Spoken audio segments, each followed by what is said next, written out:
Holy Spirit of God. Oh, thank you, Father God. We worship you. आइए कुछ समय आराधना करें वचन में जाने से पहले. Thank you, Lord. Thank you, Jesus. धन्यवाद का कटोरा उठा के मैं ये कहूँ, पिता धन्यवाद, यीशु धन्यवाद, धन्यवाद आत्मा धन्यवाद, जो कुछ तूने दिया उसके बदले में क्या दूँ, जो कुछ तूने दिया उसके बदले में क्या दूँ, धन्यवाद का कटोरा उठा के मैं ये कहूँ. खुदा परमेश्वर मैं तेरा धन्यवाद करता हूँ प्रभु. आज फिर से प्रभु इस बाइबल स्टडी के प्रोग्राम में हम आपके आशीष को चाहते हैं, अभिषेक को चाहते हैं. हमारे आँखों को खोलिए ताकि हम आपके वचन को सुन सकें. जितने भी सुन रहे हैं सबों को आशीष दें यीशु के नाम से. आमीन. प्यारे दर्शकों, प्रभु यीशु मसीह के नाम से फिर से आपको इस बाइबल स्टडी के प्रोग्राम में स्वागत है. और कल जो मैंने बता रहा था the power of the gospel, actually gospel is the power of God. सुसमाचार ही परमेश्वर की सामर्थ्य है. और जो विश्वास करेगा, विश्वास के लॉ, व्यवस्था के विषय में बोला द लॉ ऑफ फेथ को जब हम इम्प्लीमेंट करते हैं, लगाते हैं, लागू करते हैं, तब उद्धार हमारे जीवन में होता है. और उसी उद्धार में बहुत सारी बातें हैं जो कि हमारे जीवन में प्रकट होने लगता है. तो मैंने मेरे पहले एपिसोड में ये चीज़ आप लोगों को बताया था. आज का दिन थोड़ा और हम जानना चाहेंगे. प्राइमरी अगर कहा जाए तो ये एक चंगाई की कार्य है. उद्धार की काम जो है, it's a act of healing. God wants to heal us. God wants to heal us in every area. Her area में हमें प्रभु चंगा करना चाहता है. तो पहला जो चंगाई है वो है आत्मिक चंगाई. हमारी आत्मा जो कि पाप के कारण, आदम के पाप के कारण मर गया था, वो आत्मिक चंगाई देने के लिए परमेश्वर ने एक योजना बनाया जिसको हम उद्धार की योजना बोलते हैं. और उसने अपने एकलौता पुत्र को इस दुनिया में भेजा गया. कल भी मैंने आप लोगों को बता रहा था कि Jesus did not came to this earth for himself. यीशु मसीह अपने लिए इस दुनिया में नहीं आया. उन्होंने आपके लिए, मेरे लिए, सारे दुनिया के लिए आया. क्योंकि बाइबल में यह लिखा है, यूहन्ना रचित सुसमाचार उसका 3:16 आयत में, कि परमेश्वर ने जगत से ऐसा प्रेम रखा. वहाँ पर नहीं बोला कि मसीहों को प्रेम रखा. उन्होंने लिखा है कि जगत में, वहाँ पर लिखा है कि जगत को ऐसा प्रेम किया और अपना एकलौता पुत्र को दे दिया. सो प्यारो, मैं आपको आज बताना चाहता हूँ कि God loves you. God loves all of his creation. प्रकाशित वाक्य में ये लिखा है कि he created all things for his pleasure. उन्होंने सारी बातों की सृष्टि अपने प्लेजर के लिए, अपना सुख के लिए, यानी उसकी सृष्टि उसको प्लेजर देता है. आप और मैं ये जब समझ जाएंगे कि हमको जब देखते हैं परमेश्वर तो उसको खुशी मिलता है, परमेश्वर को खुशी मिलता है. जैसे कि एक माँ बाप एक बच्चा को जन्म देते हैं इस दुनिया में, फिर जब वो बड़ा होते जाता है, उसको देखते हुए माँ बाप के भीतर अंदरूनी एक खुशी आता है. उनको लगता है कि अरे हमारे अंदर से ये बच्चा आया है, ये मेरे बेटा या बेटी, और उनके अंदर एक बड़ा खुशी आता है. उसी तरह कोई आर्टिस्ट अगर कुछ चीज़ बनाता है तो उसको देखते रहता है, क्योंकि मैं भी एक मुझे पेंटिंग अच्छा लगता है, जब मैं कोई पेंटिंग अच्छा बनाता हूँ और उसको ध्यान से देखता हूँ, देखते रहने के लिए इच्छा होता है। जब ये गाना गाते हैं तो मुझे याद आता है कि सारे सृष्टि के मालिक तुम ही हो, सारे सृष्टि के रक्षक तुम ही हो, करते हैं तुझको सादर प्रणाम, गाते हैं तेरे ही गुणगान। सो ये गाना में क्या, उसकी सृष्टि,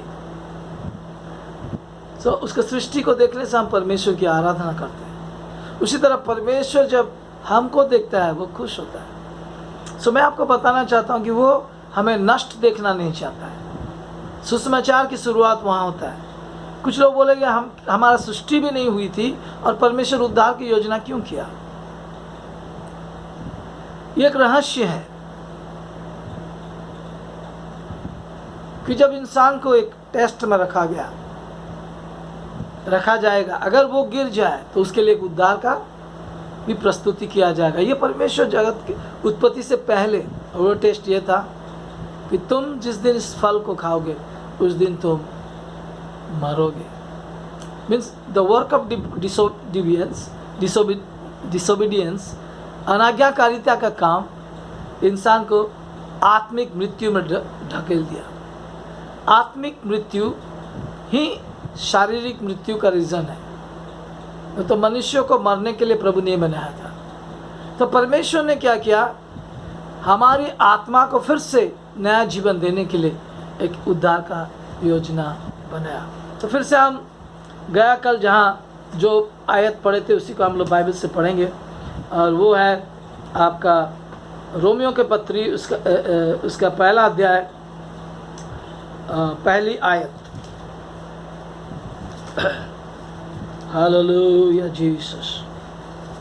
ओके, सॉरी, पहला अध्याय 16वां आयत, 16, first chapter verse 16।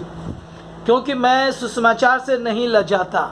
Yes, this is the, गया कल मैंने उड़िया बाइबल से पढ़ा था, आज हिंदी बाइबल से पढ़ा। क्योंकि मैं सुसमाचार से नहीं लजाता, इसलिए कि वो हर एक विश्वास करने वालों के लिए, पहले तो यहूदी फिर यूनानी के लिए, देखिए यहूदी और यूनानी मतलब सारे मनुष्य, आदम के, अब्राहम के बच्चे और बाकी जो लोग हैं दुनिया में, सब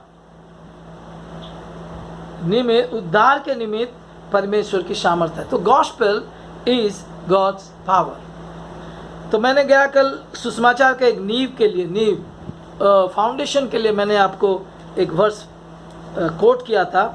आप उसको याद रखिए, लिखिए, पढ़िए। रोमियो उसका 5:19। क्योंकि जैसा एक मनुष्य की आज्ञा ना मानने से बहुत लोग पापी ठहरे। सो एक मनुष्य यानी आदम की आज्ञा ना मानने से सब पापी बन गए, वैसे ही एक मनुष्य की आज्ञा मानने से बहुत लोग धर्मी ठहरे। मैं कल ये बताया था कि सत्य को अगर जानोगे तो सत्य तुम्हें स्वतंत्र करेगा। यूहन्ना रचित सुसमाचार उसका 8वां अध्याय 32 में लिखा है। सत्य क्या है कि परमेश्वर अपने प्लेजर के लिए हमें बनाया, अपने खुशी, हर सृष्टि को उन्होंने बनाया। He takes pleasure in his creation. अपने सृष्टि को देख के वो खुश होता है। We are created. और जब इंसान परमेश्वर से दूर हो गया पाप करने से, ये जो आत्मिक मृत्यु का अर्थ है, you are separated from God. His life is no more in your spirit. उसकी जीवन आपकी आत्मा में नहीं है। हाँ, ये सच है कि उसकी आत्मा हमारे विवेक में तो बात करता है, लेकिन हमारे आत्मा में उसकी लाइफ नहीं रहता है। परमेश्वर की आत्मा इंसान को कभी नहीं छोड़ा है। वो हर समय उसको कन्विक्ट करता है। उसको गिरने के बाद भी परमेश्वर की आत्मा कन्विक्ट करता है। ये उत्पत्ति के किताब में लिखा है कि परमेश्वर की आत्मा बार बार इनके साथ ही विल नॉट, उनके साथ वो कन्विक्ट नहीं करेगा, ऐसे एक पद लिखा है। सो परमेश्वर की आत्मा कन्विक्ट करता है। इसलिए मनुष्य के विवेक में उसको ये लगता है कि ये नहीं करना चाहिए, करना चाहिए। तो ये परमेश्वर की आत्मा बाहर से इंसान के विवेक में बात करता है, लेकिन उसकी आत्मा से मृत्यु हो चुका था। ये ट्रूथ है। सो यहाँ पर लिखा है क्योंकि एक मनुष्य के आज्ञा ना मानने से बहुत लोग पापी ठहरे। इस सच्चाई को आप जान लें कुछ लोग सोचते हैं कि मैं पाप करता हूँ इसलिए पापी हूँ। नहीं, मैं पापी बन चुका हूँ इसलिए मैं पाप करता हूँ। पाप का स्वभाव मेरे शरीर में आ चुका है और मेरे शरीर में, आप उसको पढ़ेंगे रोमियो के पत्र उसका 7:23 में कि एक भिन्न व्यवस्था, एक पाप की व्यवस्था मेरे शरीर में काम करता है। जब आत्मा से परमेश्वर के जीवन चला गया, मनुष्य अपने शरीर के द्वारा वो पाप करने लगा, यानी पाप आया उसके अंदर। यह है रोमी के पत्र उसका 5:12 में लिखा है।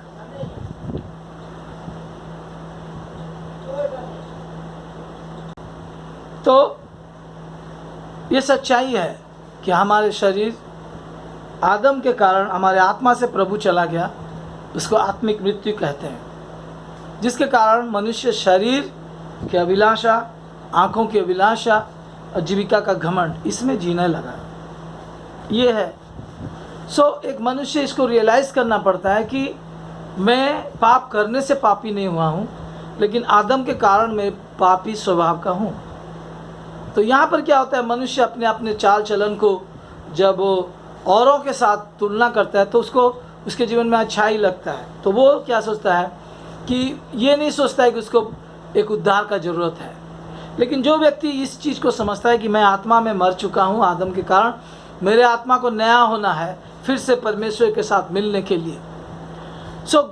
गॉस्पेल का अर्थ है इंसान जो प्रभु के और प्रभु से दूर हो गया था, उसको परमेश्वर फिर से गॉस्पेल के द्वारा उसको मिलाता है। सुसमाचार, आप जो प्रभु से दूर थे, प्रभु आपको पास बुलाता है।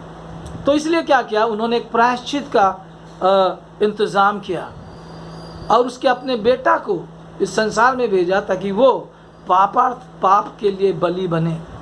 आप यशाया 53 टोटल पढ़िए, यशाया 53।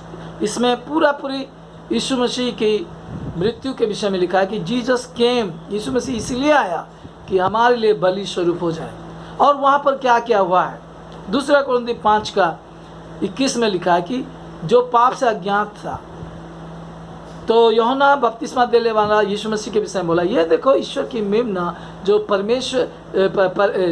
परमेश्वर की मेमना जो सारा मनुष्य जगत की पाप उठा लिए जा रहा है। आपका मेरा सारा दुनिया के पाप उठा लिया। लेकिन पहले व्यक्ति ये जानना है कि मैं पापी हूँ और मुझे एक उद्धार का ज़रूरत है, तब जाके इन बातों को समझेगा। और यदि आप विश्वासी हैं, आप जानते हैं कि यीशु मसीह को आप किस लिए ग्रहण किया। लेकिन विश्वासियों के लिए मैं ये टीचिंग इसलिए देता हूँ कि आप उद्धार में जिन सारे भली बातें हैं उसको समझ सकें। तो पहले बात आपका ये फाउंडेशन होना चाहिए कि क्या मैंने आत्मा में नया जन्म पाया हूँ। तो इस प्रायश्चित पे जो विश्वास करता है, तो वो पाप को उठाया, ढोया और उसका दंड भी सहा अपने शरीर में। इस चीज़ को आपको समझना पड़ेगा। हमारे अधर्म के कारण उन्होंने घायल हुआ, कुचला गया पापों के कारण, इसको आपको समझना पड़ेगा। एंड 1 यूहन्ना उसका 2:2 में लिखा है कि हमारे सारे पापों के लिए वो प्रायश्चित किया है। अतीत, वर्तमान, भविष्य, सारे पापों। भविष्य में पाप करो बल्कि मैं नहीं बोल रहा हूँ, लेकिन मैं बोल रहा हूँ सारे पापों, ये जो लिखा है सब पापों के लिए उन्होंने मर गया है। तो हमारे ऊपर कोई दंड की आज्ञा नहीं है। यही है एक गॉस्पेल, सुसमाचार। इसको जो विश्वास करता है, परमेश्वर की ये सुसमाचार है, इसको जो विश्वास करता है वहाँ परमेश्वर की पावर रिलीज होता है। मैं आपको बोला हूँ कि हम ये जो टीचिंग को सुनते रहेंगे तो हमारे भीतर में जब विश्वास आएगा, वचन की सच्चाई में हम स्थिर हो जाएंगे, तो परमेश्वर का पावर को हम लोग एक्सपीरियंस करेंगे। तो पाप के लिए दंड सहा यीशु मसीह शरीर में। तो वहाँ पर जब वो यीशु मसीह क्रूस पे पाप का बोझ को उठाया, दंड सहा, 2 चीज़ वहाँ पर हुआ। पाप के कारण इंसान के शरीर में बीमारी आया, मनुष्य आत्मा में मर गया, पहला चीज़, और उसके शरीर में पाप आ गया, दूसरा चीज़। तीसरा चीज़, पाप के कारण उसके जीवन में शरीर में बीमारी आ गया। तो इसलिए अब ये यशाया 53 का 4 और 5 अगर पढ़ें, वहाँ पर सारी बातें लिखा है कि निश्चय वो हमारी बीमारी को उठा लिया। हमारे क्लेश को उठा लिया, ये पहली बात। दूसरा बात, हमारे अधर्म के कारण कुचला गया, घायल हुआ पाप के कारण। फिर तीसरा लिखा है, हमारे शांति के कारण उन्होंने ताड़ना सहा। शास्ति जो बोलते हैं, एक तो शब्द है पनिशमेंट, कि हमें शांति मिले। हम पनिशमेंट नहीं पाएंगे, वो पनिशमेंट पाया। फिर लास्ट में लिखा है, बाय हिज स्ट्राइप्स, उसके मार खाने से, कोड़े खाने से हम चंगे हो गए हैं। इसलिए मैंने बोला हीलिंग, ये जो गॉस्पेल में हीलिंग है, सुसमाचार में हीलिंग है। तो परमेश्वर ने हमें ये सुसमाचार दिया जो कि परमेश्वर की सामर्थ्य है। लेकिन वहाँ पर यह स्पष्ट लिखा है कि विश्वास करने वालों के लिए वो उद्धार को लाने का सामर्थ्य है। हम बोलेंगे विश्वास करते हैं। पहला विश्वास जो हम करते हैं, दैट इज़ वेरी इजी। पहला तो हमको जानना है कि हाँ, ये बात सच है कि मैं पापी बन गया हूँ। मैंने इसलिए वही पद को पढ़ा कि एक मनुष्य के आज्ञा ना मानने से बहुत लोग पापी ठहरे। ये सच्चाई के अंदर ये सारी बातें आते हैं, आत्मिक मृत्यु, पाप, और एक चीज़ भी वहाँ पर है कि उस कारण से, पापी होने के कारण से केवल बीमारी नहीं, कंगाली भी आया, श्राप, जिसे हम कहते हैं श्राप के अधीन, हर प्रकार की बीमारी दुनिया में आया। यह है मनुष्य की परिस्थिति। अगर ईश्वर की ओर से आप एक संपूर्ण उद्धार को चाहते हैं, लोग सोचते हैं उद्धार का मतलब केवल आपको नरक से बचाना।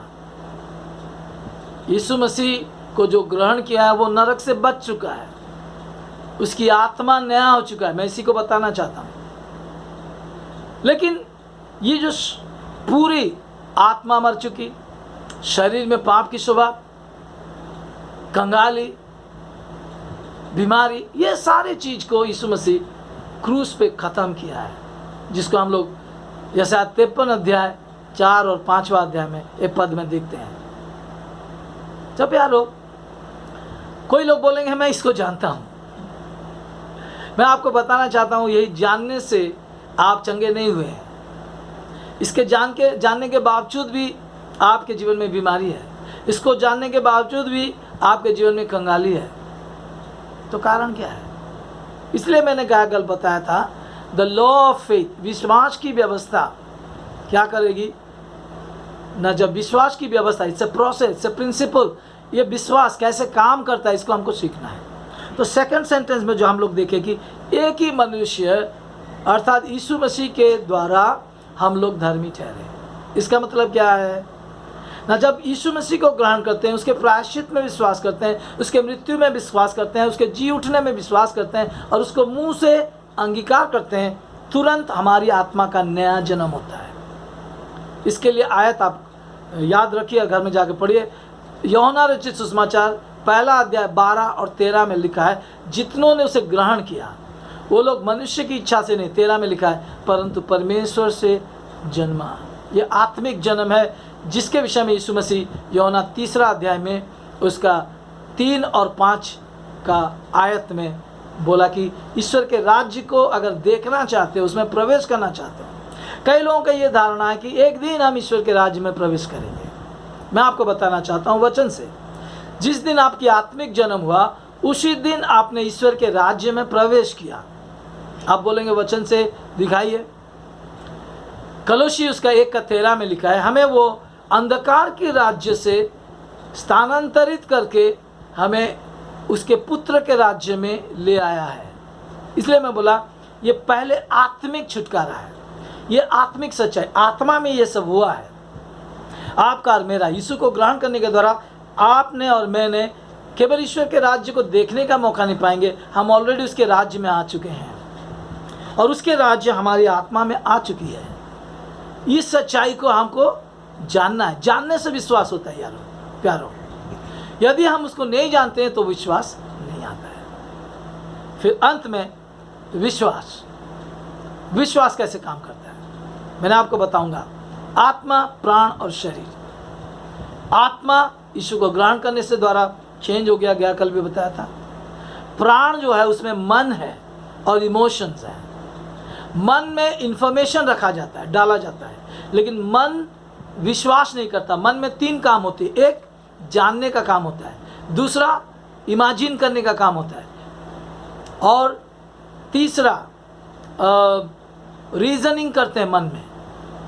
लेकिन हृदय जो है वो भी प्राण का एक भाग है, मन जैसे एक भाग है, हृदय भी एक भाग है, और वो हृदय प्राण में है, वो इसको अंग्रेजी में आजकल के लैंग्वेज में सॉफ्ट कॉन्शियस कहते हैं। तो आपका और मेरे सॉफ्ट कॉन्शियस में जब तक यहाँ जो है यानी मन में जो है वो हृदय में नहीं उतरता है, तब तक आप विश्वास नहीं किए।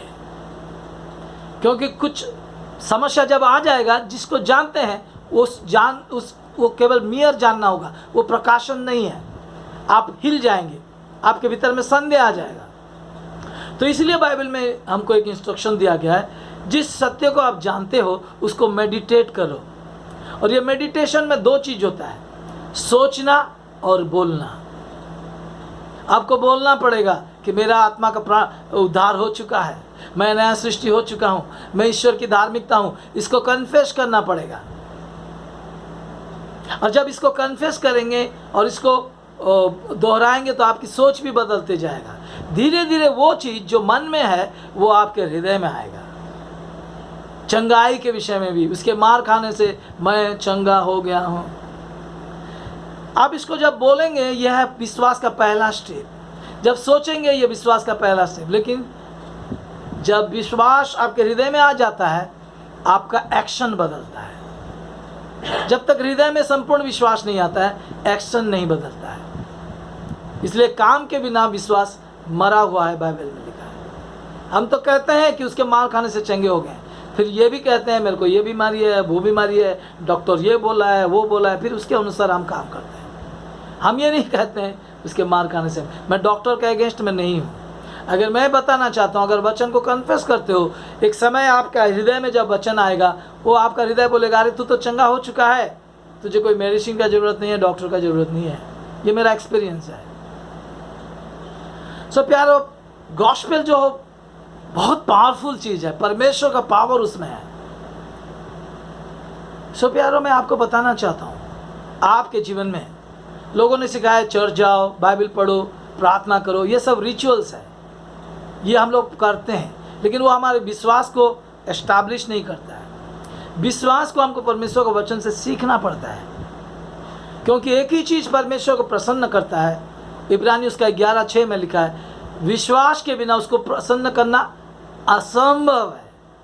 असंभव, कितना डेंजर शब्द लिखा है। आप विश्वास के बिना परमेश्वर को खुश नहीं कर सकते। सो आइए, सुसमाचार की सत्यता को लीजिए और अपना चंगाई को लीजिए। आने वाले दिनों में मैं ये सिखाऊंगा कि पाप से हम कैसे जीवन जिएंगे। परमेश्वर का वचन से मैं आपको दूंगा, उस वचन को कन्फेस करेंगे और आपके जीवन में पाप की ताकत खत्म हो जाएगा। और ये सारा चीज़ अनुग्रह ही के द्वारा हमें दिया गया है। एफएसी 2:8 में लिखा है कि ये परमेश्वर का दान है, परमेश्वर ने उद्धार दिया है, ये हमारे ओर से नहीं हुआ है। जो जाके पढ़िए एफएसी 2:8। सो इसको अगर बारीकी से नहीं समझेंगे और बारीकी से विश्वास को इस्तेमाल नहीं करेंगे, तो उद्धार में जो सारी बातें हैं वो हमारे जीवन में नहीं होगा। तो हम क्या करेंगे? मांगते रहेंगे, प्रभु दे, प्रभु पाप क्षमा दे, प्रभु चंगाई दे, प्रभु आर्थिक आशीष दे, जबकि ये सारी बातें परमेश्वर ने हमारे लिए दे चुका है। यही है सुसमाचार। तो मेरे प्यारो, मैं चाहता हूं कि आप इसको फिर से जाकर सुनिए, ताकि आपका मन नया हो जाए। और जो वचन में दे रहा हूँ, जो आयतें दे रहा हूँ, वो वचन को आप मुंह में और हृदय में रखना सीखिए। जब मुंह में बोलेंगे, सोचेंगे, मुंह में बोलेंगे, इसको मेडिटेशन कहते हैं। इसलिए बाइबल में लिखा है, जो दिन और रात उसकी वचन की ध्यान करता है। पुराने नियम में व्यवस्था कहते थे, व्यवस्था को वो लोग परमेश्वर का वचन सोचते थे, लेकिन परमेश्वर का व्यवस्था वचन का कुछ ही अंश है, लेकिन वह पूरा वचन यीशु मसीह है। तो जब वचन को हम लोग ध्यान करेंगे दिन और रात, तब वो वचन हमारे हृदय में जगह पाता है। फिर हम उस वृक्ष के समान होते हैं जो कि नदी के किनारे, मतलब आप पाप से जयवंत हो जाएंगे, बीमारी से छुटकारा पाएंगे और आर्थिक आशीष भी देखेंगे। यही होगा फल, जो फल परमेश्वर हमारे जीवन में उत्पन्न करना चाहता है इस दुनिया में। इसलिए मैंने कहा, हम उस राज्य में प्रवेश कर चुके हैं। अंधकार की क्षमता हमारे ऊपर नहीं है, कोलोसी 1:13। लेकिन अभी भी हम लोग दृश्य बातों में चलते हैं, विश्वास से जीना नहीं सीखे। अगर विश्वास से जीने का सीखेंगे तब मैं आपको कह रहा हूँ आप और मैं इस फल को उत्पन्न कर पाएंगे। क्या? पवित्रता में चलेंगे, यानी पाप से विजय, वो भी उसके सहायता से, उसके वचन और आत्मा की सहायता से। शारीरिक चंगाई पाएंगे, वो भी वचन और आत्मा की सहायता से। और आर्थिक आशीष भी पाएंगे उसके वचन और आत्मा की सहायता से। मैं विश्वास करता हूँ कि प्रभु हम लोग के अंदरूनी आँख खोल रहा था कि हम इसको समझ सकें और उसके बहुतायत के जीवन, जिसको उद्धार कहते हैं, अनंत जीवन कहते हैं, इस दुनिया में, इस संसार को छोड़ने से पहले उसको हम एंजॉय करें। तो प्रभु आपको आशीष दे। मैं चाहता हूँ कि आप, फिर से मैं अनुरोध करता हूँ कि अधिक से अधिक लोगों को आप शेयर कीजिए, खुद इसको सब्सक्राइब कीजिए, बेल आइकन को दबाइए, ताकि आपको मेरा मैसेज, मेरा अपलोड का नोटिफिकेशन मिलेगा। आइए दुआ करता हूँ। खुदाबंद परमेश्वर, जो भी आज सुन रहे हैं, मैं चाहता हूँ कि प्रभु उनकी आत्मिक चंगाई, मानसिक चंगाई और शारीरिक चंगाई तूने दे चुका है। यीशु के नाम से कोई बीमार है, कुछ भी, हमें यीशु के नाम से उस बीमारी की आत्मा को डांटता हूँ निकलने पाए। पवित्र आत्मा को मैं रिलीज करता हूँ कि वो चंगाई को पाए, एंजॉय करें प्रभु, बहुतायत के जीवन को एंजॉय करें। धन्यवाद हो। हाँ, ये बात सच है प्रभु कि तेरे नाम के कारण हम लोग सताए जाएंगे, लेकिन प्रभु शारीरिक चंगाई, आर्थिक आशीष और प्रभु भौतिक आशीष और प्रभु पाप से विजय, इस दुनिया में हम इसको फुल्ली एक्सपीरियंस करेंगे जब सुसमाचार में हम लोग कंप्लीट विश्वास करेंगे। तो यही विषय हर एक के जीवन में होने पाए। धन्यवाद के साथ यीशु के नाम से, आमीन, आमीन। सो प्रभु आप सबों को आशीष दे। God bless you. फिर से नेक्स्ट एपिसोड में मिलेंगे।